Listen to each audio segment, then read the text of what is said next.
today I'm going to be doing a recommendations video. So I have a lot of great books to recommend to you guys for this video. And you may be wondering, hey Sasha, what does this book recommendations video revolve around? Is it a genre? Is it another genre? I mean, usually my book recommendations videos revolve around a genre, whether it's fantasy, historical fiction, contemporary, and whatnot. But this one is slightly different. Today's video is going to be a recommendation based on characteristics from the main character. So let me explain myself, and then I'll get into what exactly I'll be recommending, because you guys are pretty much going blind into this video. I apologize, kind of. I mean, it's fun, it's a surprise. So I love the trope of the main character being the chosen one or having some type of dormant special abilities that become amplified at the end of the book where they have to defeat the big bad guy. I love that kind of stuff. I love when they have a leg up over a lot of people because they're like super special. And I know I may be misleading you. No, this video is not about that trope and me recommending books based on that trope of special abilities. Really cool. Although I can do a recommendations video on that too. But today's video is going to be revolving around the theme that power isn't always won on the battlefield. And I really like that. I got this idea for this video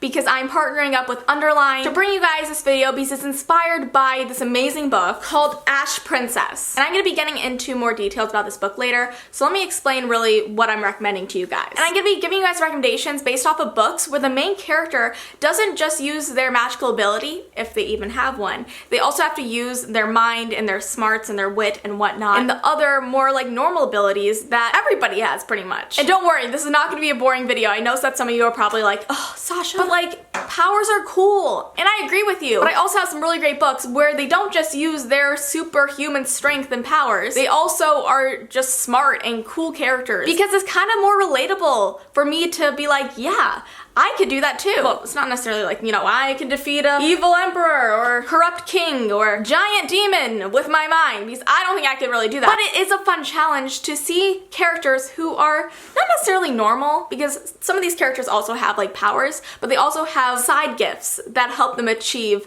what they want at the end. And I really love that. So that's what I'm going to be recommending to you guys today. Books about main characters who don't just use their special abilities to achieve what they want at the end. They also use their other gifts. Bear with me, I am obsessed with all these books and I cannot wait to share them with you because I think that you guys will love them as well. And also they're fantasy books because I love me some good fantasy. Okay, so first I have to use the book that is the inspiration for today's video because it is such a great example about power isn't always won on the battlefield. So Ash Princess by Laura Sebastian is about a princess whose kingdom was invaded and her mother was murdered. And on that day, the enemy took her family, her land, her title, and everything she ever held dear. And so Theo, the main character, she was crowned as the Ash Princess, a title of shame to wear throughout her life as a prisoner in her own kingdom. So fast forward 10 years, and Theo has been held captive within her own palace and treated awfully and has been abused and subjected to awful measures. And she feels powerless, and the only way that she can actually survive in this world is if she buries the girl that she once was deep within her. But then one night, the enemy makes her do something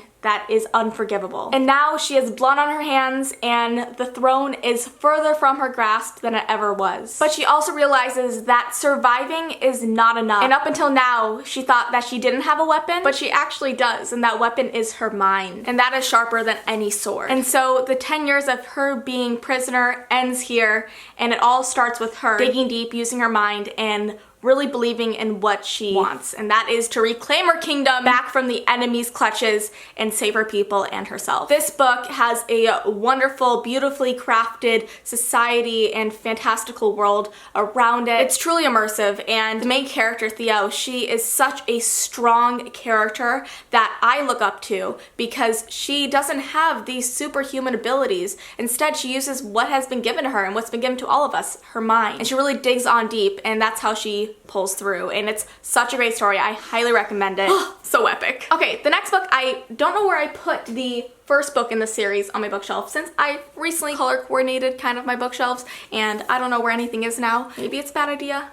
But it looks cool. But I found the third book, so I'm gonna be talking about the first book, but this is the third book, and that is the Fallen Kingdom series. And I'm gonna be focusing on one of the main characters, which is Cleo. She is a princess, and her kingdom has been screwed up, and I'm not gonna spoil too much about that. But Cleo is such an amazing character. She starts off in the series as very pretentious, very unlikable, and very almost weak. But as you see her storyline progress throughout the novels, and as things that she loves gets taken away from her, she kind of realizes that the life she lived before was so full of privilege that it's not even realistic anymore to even think that way. So in order for her to survive and for her kingdom to stay strong and true, she had to change her mindset, and she becomes my favorite character in this whole entire series. At first, I really disliked her, and now I just cannot get enough of her storyline. It's so freaking good. And also the other characters in this book are wonderful as well, but Cleo just stands out to me, and oh, she's such a badass. The next book is A Discovery of Witches by Deborah Harkness. I love this book, and the main character in this book, she's actually a witch, but she does not use her witchy abilities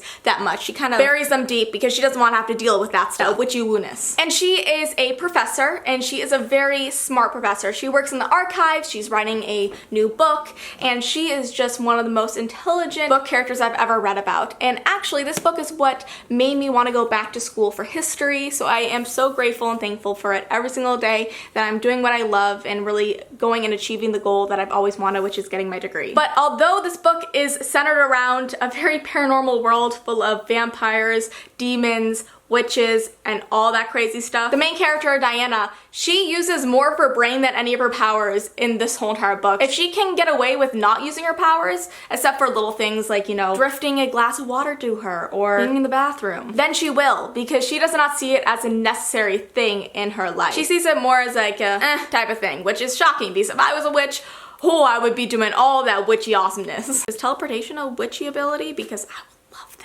But anyways, Diana Bishop, she's such an amazing character, and I love how she uses her mind in this book, as well as her powers, but also more of her mind, and she's just such a rich and colorful main character. I am just obsessed with her. And lastly, we have a wonderful novel that I am just obsessed with the forbidden love that is within it, but also even more obsessed with the characters as individuals. And what is this book? Well, let me tell you, it is The Winner's Curse by Marie Rutowski. It follows the storyline of the general's daughter, 17-year-old Kestrel, and she lives an extravagant and privileged life. Meanwhile, the other main character, Aaron, he has nothing but the clothes on his back. And one day, Kestrel does a very impulsive thing, which binds Aaron to her. And though they try to fight it, they end up falling in love. But in order to be loyal to their countries, they must betray each other. It's inevitable. The thing that I really love about Kestrel in this book is that, yes, she comes from privilege, and she is very kind of unlikable at the very beginning, kind of like Cleo is in the Fallen Kingdom series. But Kestrel ends up turning around her whole entire character by the end of this book, and it's really amazing the character development that she has within this novel, and I think that the author Marie did such a wonderful job. And although in the new cover she's like holding knives and looking kind of like Selena from the Throne of Glass series,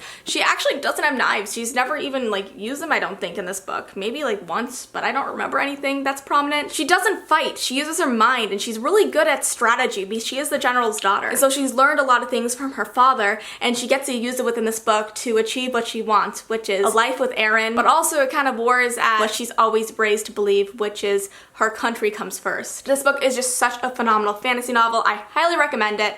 It goes by super fast, wonderful read. It's just so freaking good. Okay guys, so those are my 4 book recommendations about main characters in novels that use their minds first instead of their powers, if they even do have powers. I feel like that's a very long title for a recommendations video, so I'm not sure how I'm gonna condense that later on, but I hope you guys love these books as much as I do. They're so freaking good. I'll be linking them all down below. Thank you all so much for watching, and I'll see you next time. Bye!